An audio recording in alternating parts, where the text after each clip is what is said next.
Welcome to the Less Stressed Life podcast. This is your host, Krista Bigler, private practice integrative nutritionist, helping people across the U.S. reverse digestive issues, eczema, and autoimmunity via phone and video consult. To learn more, visit lessstressednutrition.com. Now, on to the show.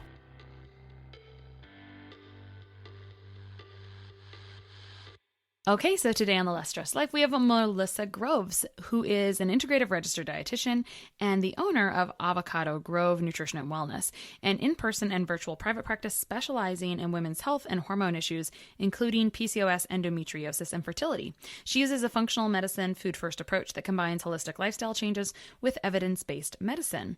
Melissa's also a second career dietitian. Before this, she worked as a copywriter and editor in medical advertising in New York City for 15 years before going back to school for nutrition, which is a fun topic. I might want to just ask you about that, how you decided that, hey, I want to be a dietitian instead of write about nutrition. So first, welcome, Melissa. And second, tell us about that little transition really quick. I have to tell you why I'm asking. It's just more of a personal interest. I also went to school for journalism and for nutrition because I always wanted to write about nutrition or get great information out to the public. I think now I do that through the podcast than through writing. So I guess that's just a topic after my heart.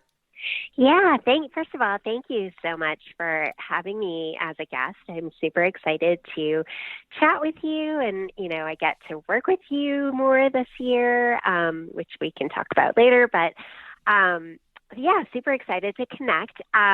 So how I transitioned, I did at first actually think that what I wanted to do was transition from medical advertising into writing about nutrition. Back in 2000, I was living in New York and I was working in advertising and I was miserable, of course, and I was looking for some way to get a certification so that I would feel qualified to write about nutrition.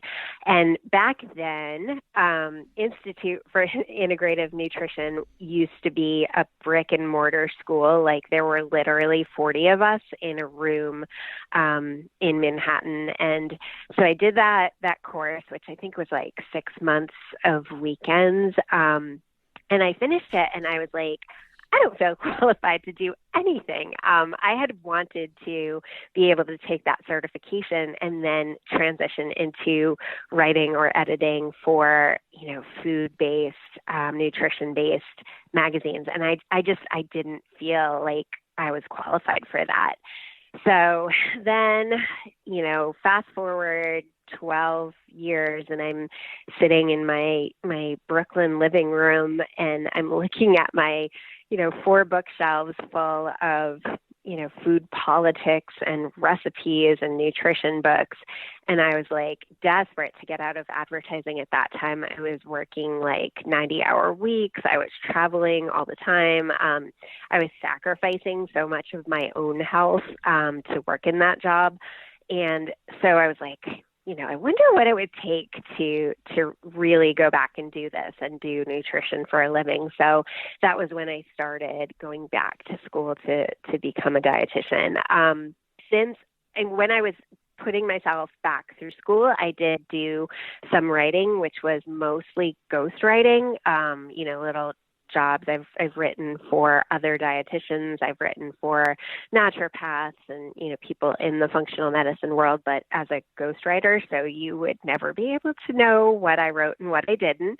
And then after I graduated and, when you graduate from the internship, there's never a full-time job. So you always have to cobble together a bunch of random jobs. And so that was when I was writing for Healthline for a while. They hire dietitians and doctors to do evidence-based articles. So that was a good fit for a while. I'm not doing that anymore. I'm exclusively focusing on my own practice and my own business right now. It's a lot of work to do one of those articles for them. So writing will always be, content development will always be a part of what I do. Right now I'm just focusing on my stuff versus other people's stuff. I appreciate you telling us that. I don't really know how many people were interested. There is a lot of dietitians that listen to this podcast, and there's a lot of other super savvy people. So if all the people that were not interested, sorry, but I thought that was pretty interesting. Also because I have kindred spirit thoughts, and I'm glad you shared the piece about, I think a lot of people are naturally interested in nutrition, right? Because, I mean, not everyone, but a lot of people are, because we all eat, or our health is all affected by nutrition. So it makes us naturally curious, right? We want to know more. And so sometimes that leads people to want a certification. And I get I work quite a bit with my dietetic associate, and we get a fair amount of emails about like, how can I get this certificate, or how can I like go back to school for this? And nothing worthwhile is easy, I think, is maybe the summation of that, unfortunately. And so I like that you shared that you did the 6-month training and you didn't feel like it was adequate, because I would say like that I see that it doesn't, and I hope that doesn't become a general statement, because it's not the case for everyone. But at the end of the day, a lot of experience, whether it's with education or with seeing your own clients, really is what kind of like elevates you to the next level, right? Experience and continuing education, or educating yourself in the areas of specialty. And the areas of specialty today are hormones.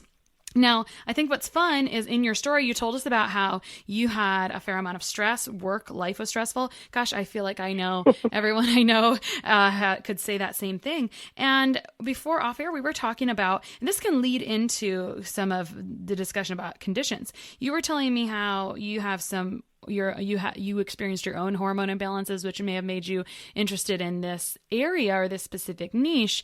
But that really presented as estrogen excess. So can you talk to us about stress and estrogen, and then we'll weave it into these conditions that we're going to talk about?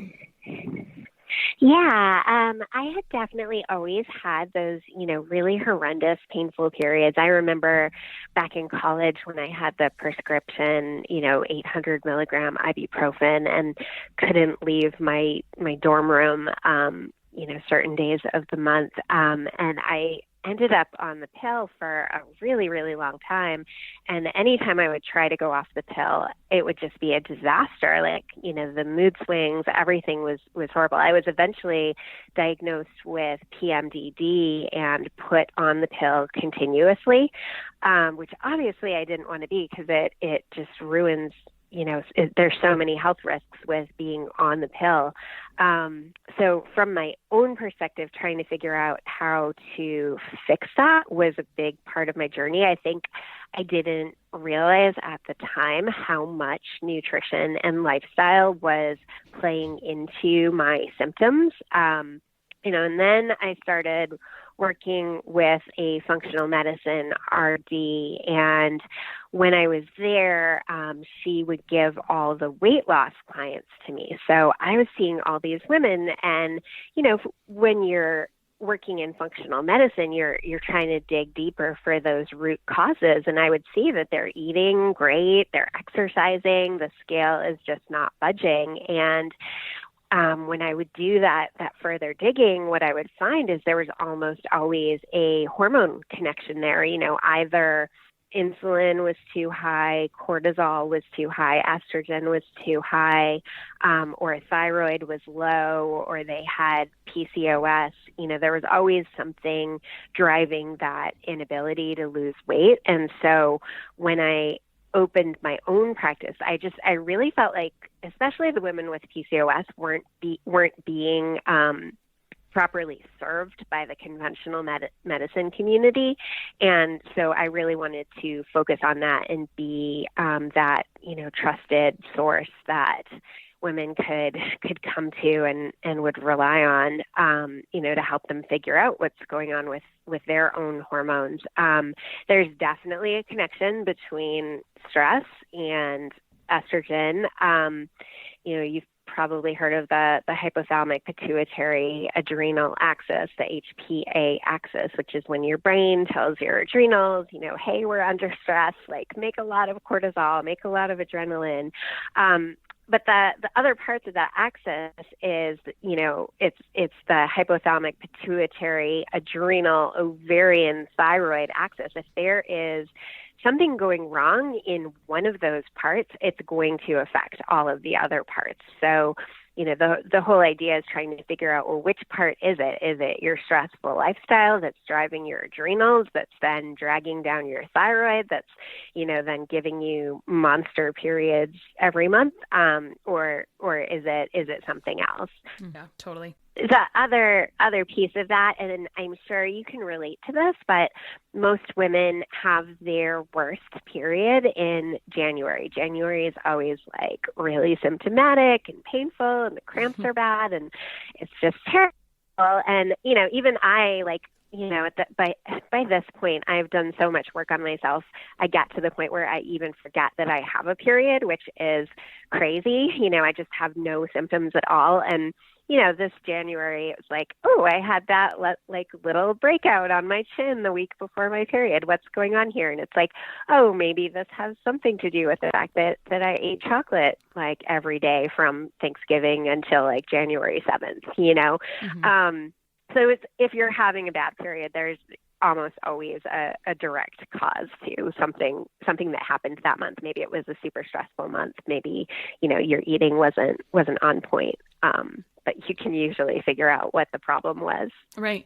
And estrogen is metabolized. So I'm going to kind of summarize this and then we'll go into some deeper stuff. So estrogen is metabolized via some different pathways. And one of the final ways it can get inhibited to be eliminated appropriately, because our body should be able to, body is wicked smart, should be able to break down and eliminate things. And if it's not being eliminated in one of those last steps, one of the things that'll stand in the way is stress. And so sometimes when you do hormone testing, that's kind of like a kick in the face a little bit, because it'll say, oh, looks like your estrogen is getting stuck here in the stress roadblock and the caffeine roadblock a little bit. So I always think that one's kind of interesting. You're talking about a lot of symptoms around periods, and we're talking about, so I just want to make sure this is clear. A lot of these symptoms around periods, heavier periods, breaking out before your period, painful period, those are often hallmark signs of excess estrogen. Correct, Melissa? Yeah, there's actually sort of three ways that your estrogen can be excessive. Either it's outright high, and that's going to cause symptoms, or it's normal, technically within normal limits, but your progesterone is low in comparison, so that's going to cause symptoms. Mm-hmm. And then the third way is the detox pathways that you alluded to. We can get rid of our estrogen down one of three pathways. Only one of them is a totally protective good pathway. The other two, one is the bad pathway, and the other one I call the good bad pathway, because it has to do with proliferation, which can be good or bad. It's the type of estrogen that makes things grow in the body. So that can be things like fibrocystic breasts and endometriosis from a bad perspective, but it also, helps with things like bone density, which is a good thing. So yeah, you can be, you're having issues with estrogen in one of those three ways. And then, if it's your detox, then, you need to do some further digging and see, well, why aren't you detoxing down the correct pathway? In my case, it's genetic. I have the MTHFR and I have COMT, which means not a lot of my estrogen was going down that good pathway. So, knowing that, then I know where I need to address it. Whereas for someone else, they may be going down the good pathway, but, then their gut isn't able to eliminate the estrogen and it's recirculating in a more toxic form. So, how I would approach that is completely different from how I would approach someone with, genetic root causes like myself. Yeah, totally. Okay, so we're talking about excess estrogen, and people have these symptoms and they have no diagnoses, right? So a painful period. But then there are these other diagnoses, and that's what we want to get in a little bit today. So I'm going to ask you to define a few things for me. You mentioned being diagnosed with PMDD earlier, and I don't think we got a definition. So if you'll define PMDD, PCOS, which we have talked about on a previous episode, but endometriosis as well, which we have not talked about in the past. So if you'll define these three conditions, that would be awesome. Yeah, so PMDD is premenstrual dysphoric disorder, and it's basically like PMS on crack. Like your brain just goes haywire. It's, really, really bad PMS where you literally can't function. PCOS is polycystic ovary syndrome. That, you can be diagnosed with that in a couple of different ways. The three criteria are either, lack of regular ovulation or periods, high androgens, either like by testing or by symptoms. So that's, testosterone. You would have symptoms like acne and the facial hair and, male pattern hair loss. And then the third one is having those multiple small cysts in your ovaries. So you can have 2 out of the 3 to be diagnosed with PCOS. So you may not, present in the same way that another woman with PCOS does. And then endometriosis is so every month your uterus grows a lining, which we shed when we have a period, but the purpose of the lining is to support the development of an embryo that would implant in that lining. Endometriosis is what happens when that lining starts growing in places outside of your uterus. So it can cause a lot of fertility problems because it can, for instance, block your fallopian tube, and then the egg's not able to travel down to implant into the uterus. It can cause a lot of pain. It can, sort of adhere to your intestines and other, parts within your abdomen. I've actually heard of people having endometriosis on their sciatic nerve, and their main symptom was like pain radiating down their leg. And then, unfortunately, right now, there's not a really good, easy way to diagnose endometriosis. They really have to do an exploratory surgery to poke around in there and see what they see. It's not always obvious from an ultrasound. And then there is a new test coming out. I don't know that it's been approved yet, but I know it's coming, where it's a blood test that looks for certain markers that would help identify endometriosis more. So at least, women who don't have it wouldn't have to go through surgery just to be diagnosed. So with PCOS, we know that it seems to take a while to get a good diagnosis, or it's misdiagnosed sometimes, for sure, over years. Do you know if this is also a problem with endometriosis? It seems like the diagnosis could get missed often. And whether or not you know the answer to that, what is the conventional treatment for endometriosis?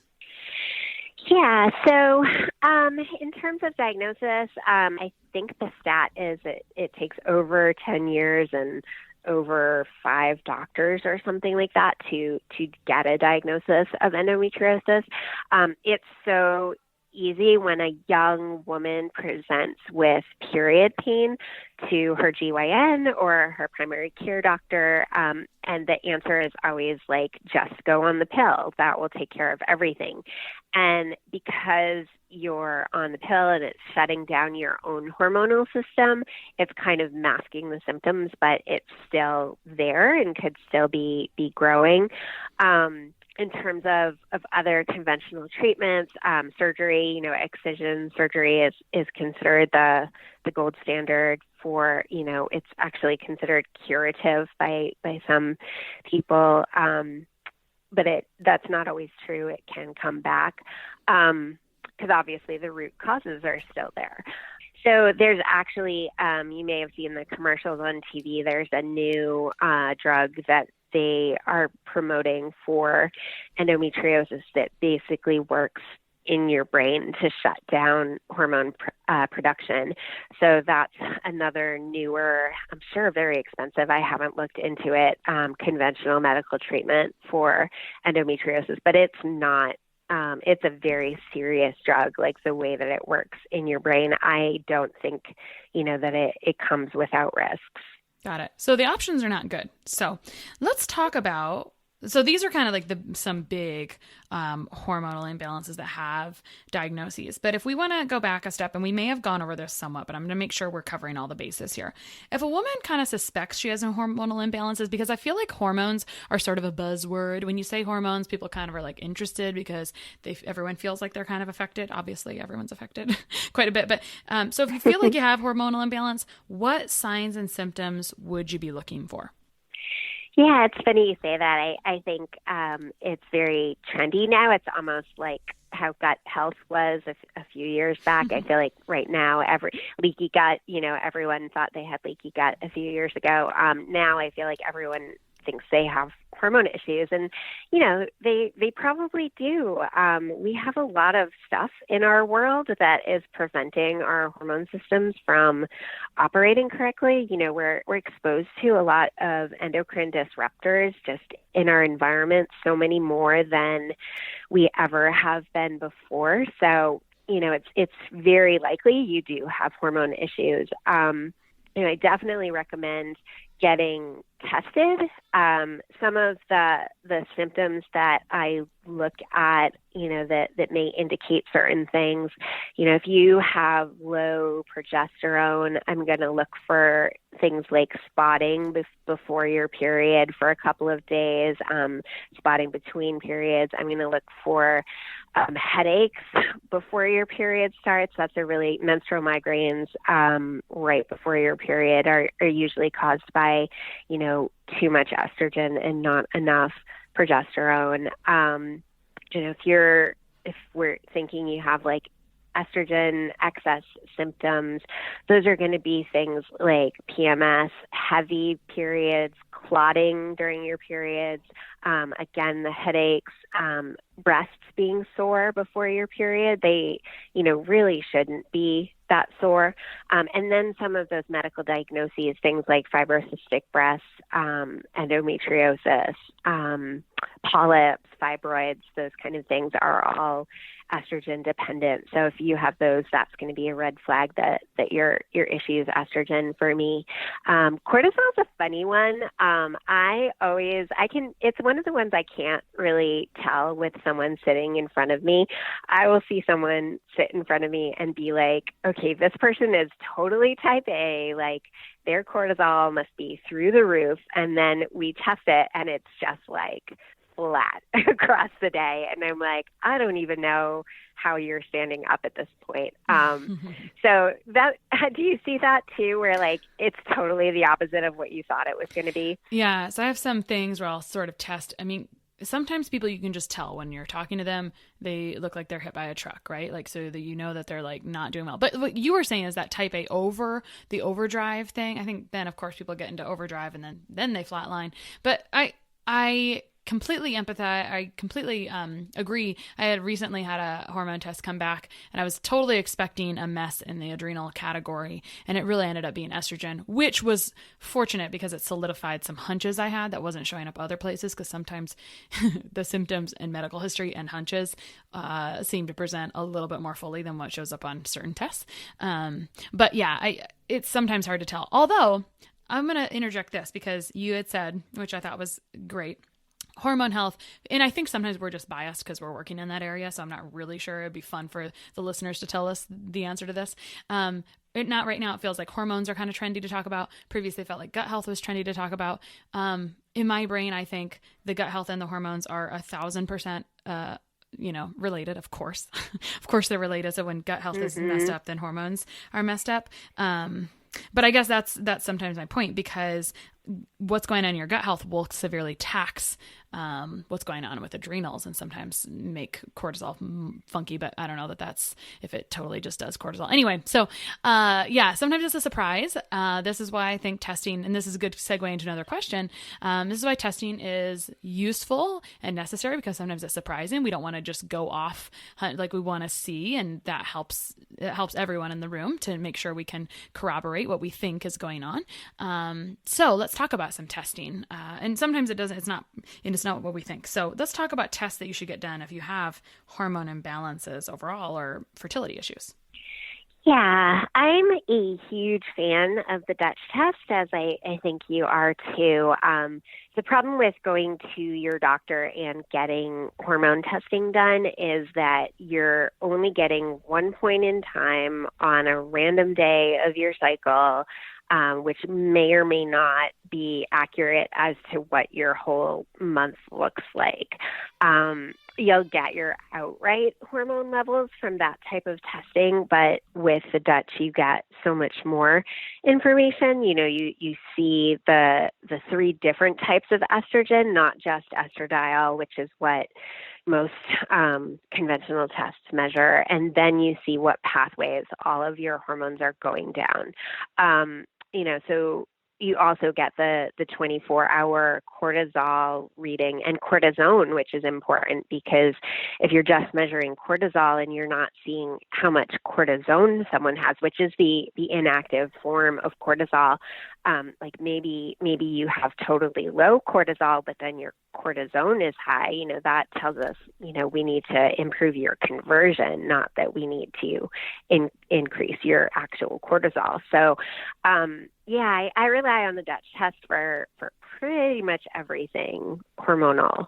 I've done spot checks, or I love when I have a client who's actually been working with a reproductive endocrinologist who has actually done some of those day 3 labs like LH, FSH, AMH, because those are things that Dutch doesn't measure. So when I, have someone where we have both pieces of it, we're just able to get a much fuller story of what's going on.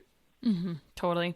I will mention something. I had a sweet past client recently send me a message and say, I bought this hormone test online by this unnamed, well-advertised testing company that maybe doesn't have great tests in multiple areas. And they're kind of frustrating to me. And she's like, and this is what it showed. I was like, this is 1,000% inconsistent with your symptoms. I would highly doubt this is actually what's going on. And I don't care enough to go look at what their technology is or whatnot, but there's a clear difference in quality of testing. So don't test just out of curiosity. I know it's like so fun. We all want to test out of curiosity, but you'll probably waste your money, to be perfectly honest, if it's like a garbage or not a good test. And so fortunately we got her, set in the proper direction, and she's working on the real root causes now. And so that's good. But I just have to throw that out there as well, that there's a big difference in types of tests, and it's kind of a whole conversation of its own, isn't it? Absolutely. I know exactly who you're talking about. And I get clients who've bought those on their own, especially the IgG tests. They're really, really common. And then, having to explain that this might be, not quite accurate, and we might want to do some deeper digging at markers that actually make a difference. So I think that's the problem. Even, and as I mentioned, even with the conventional, like trustworthy conventional doctor ordering hormone labs for you, that's problematic because it's just that one snapshot in time. It's not representative of what's really going on for you or what you're doing with those hormones. Totally. Okay, so let's talk about inflammation and how inflammation impacts these, because when I think of the conditions you defined for us here, I think about inflammation as a huge piece. So talk to us about that and what happens. Yeah, absolutely. Inflammation is one of the main root causes of PCOS.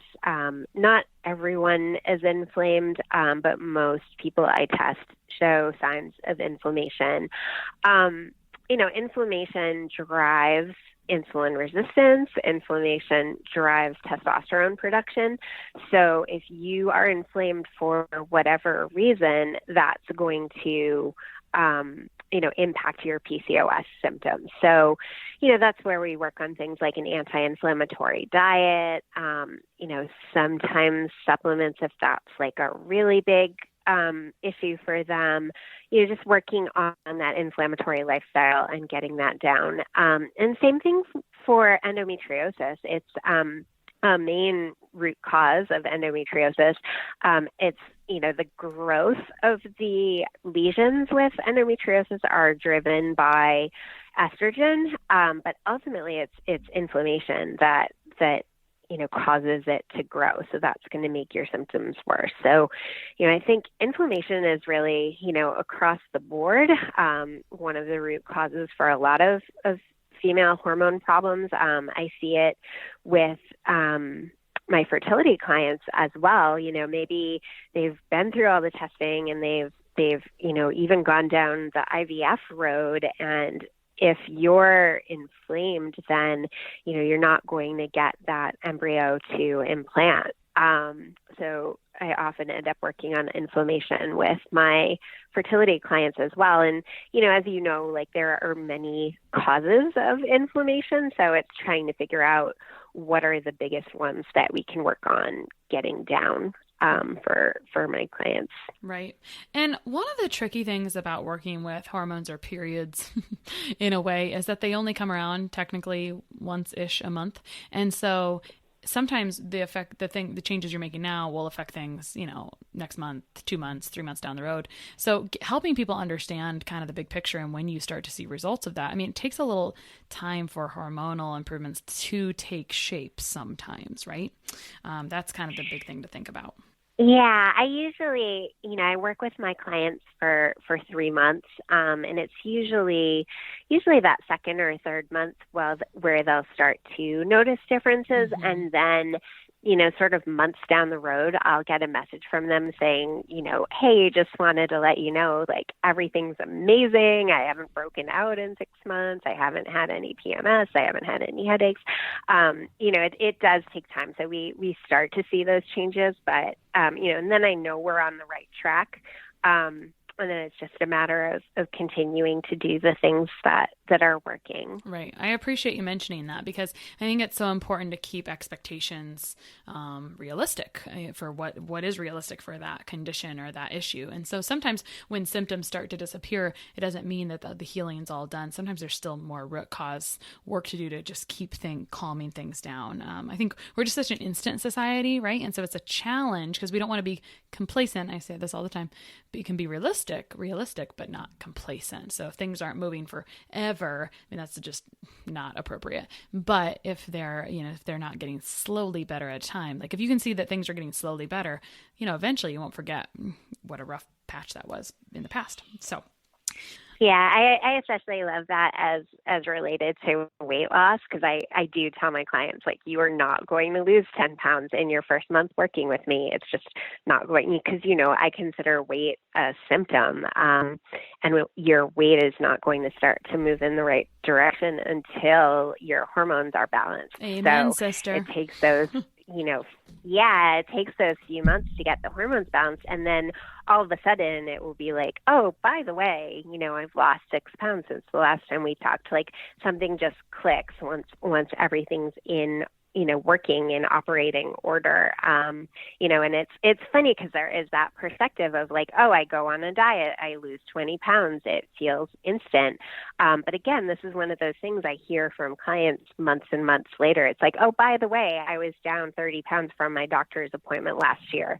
It's like, that's the kind of weight loss that is sustainable, the kind when you're, actually fueling yourself and your systems are in balance and you're feeling good, and it may not feel as sexy as going on a Whole30 and losing, 20 pounds in a month, but, it's ultimately the type of weight loss that sticks around and is healthy for you.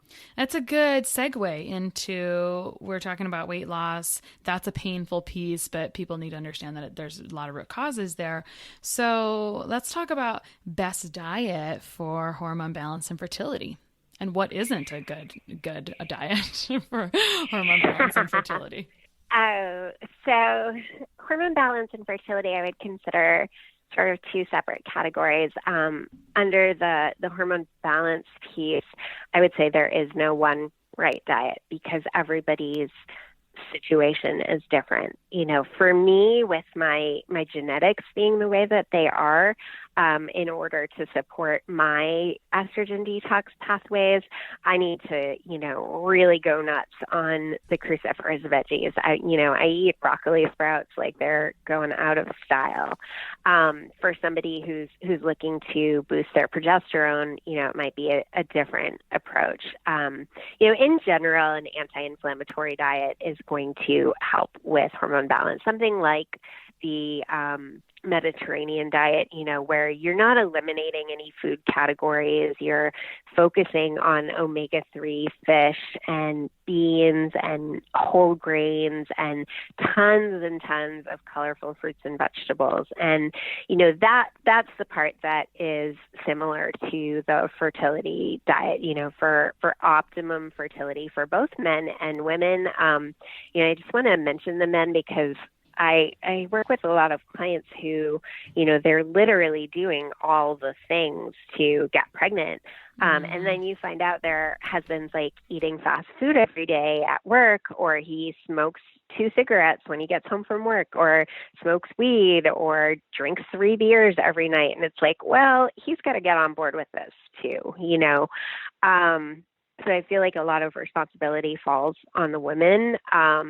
But in general, like same thing, you want, a balanced, high in omega-3s, moderate amounts of whole grains, and then tons and tons of fruits and veggies. This is literally where the Eat the Rainbow really counts, because eggs and sperm are very fragile, and they're very susceptible to damage by, free radicals. And so you want to up your antioxidant consumption. And, the place we get antioxidants from is from colorful plants. So you want to make sure that you're eating all the colors, because all of the colors contain a different set of antioxidants that are protective. So, super varied, primarily plant-based, high amount, small amounts of quality protein and whole grains and beans, and then, good healthy fats like nuts, olive oil, and, the salmon and sardines, things like that. I love it. So tell us because we're talking about trendy things, so tell us if the keto diet is good for PCOS or fertility. I actually have a whole article on this on my website, so definitely check out my thoughts on the keto diet for PCOS. I don't think it's appropriate. First of all, I don't think it's necessary to go that low carb. While you definitely want to have a much more balanced macro approach with PCOS and not make carbs the star of your plate, you don't need to go that low to experience benefits. I also think it is stressful on the body. Going keto and too low carb can put too much stress on the adrenals, which, as we've mentioned already, they're all connected. So if your body thinks it's under stress, it's going to crank out cortisol, and that's, not going to help you lose weight. I've had, especially because of the hormone imbalances in PCOS, I've had, several clients who had actually gained weight on a keto diet because and they gained it all in the belly, which is, no fun for anyone. And then finally, I'm extremely opposed to the keto diet for fertility. In the first trimester, the baby actually doesn't need any additional calories.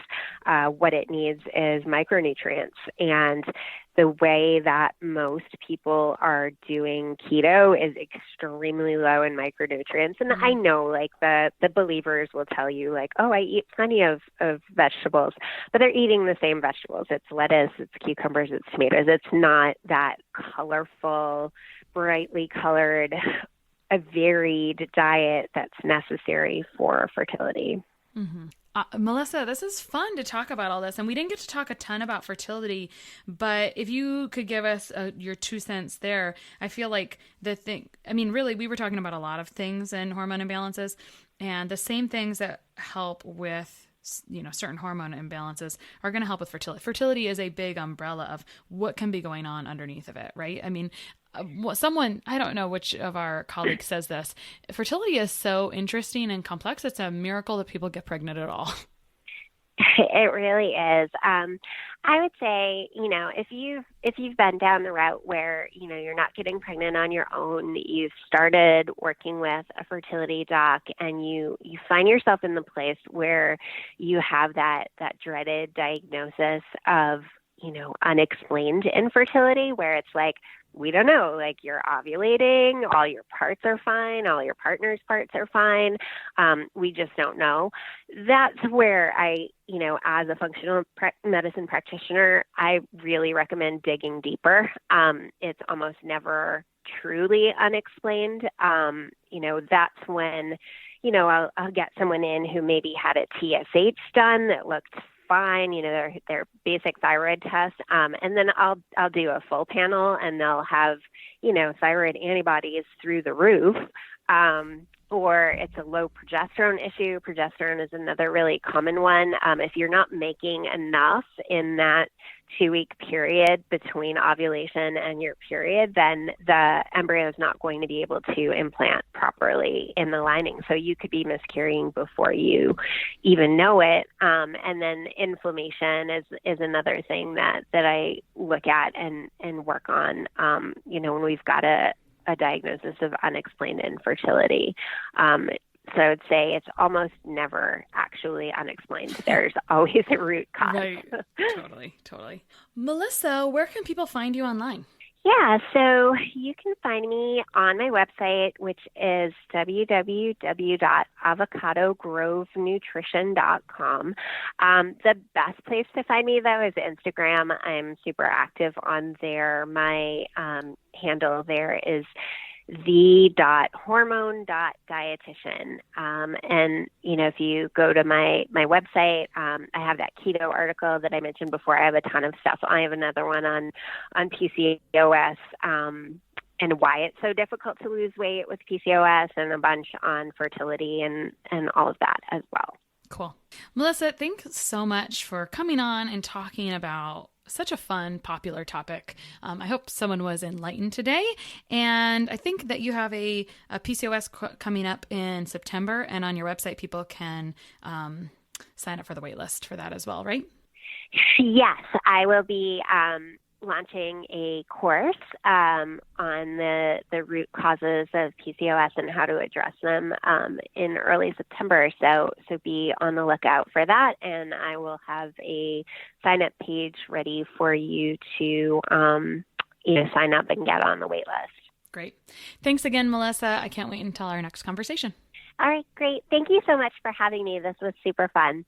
One of the best gifts you could give us at the Less Stress Life is your feedback. We are paid in podcast reviews. If you enjoyed this or any other episode, please leave us a review. In the iTunes store or from your podcast app, just search for Less Stress Life as if you're not already subscribed. Click on the banana face image, scroll to the bottom where it shows the text of other reviews, and write a review. While you're there, hey, make sure you hit subscribe. For Android or Stitcher users, you gotta go to the desktop site and search for Less Stress Life, and then scroll down to leave a review. Stitcher doesn't load Apple reviews on their site, so if you want, you can leave a review in both places. Your feedback means a lot to the success of the show. Thanks so much for taking the time to do that. You rock.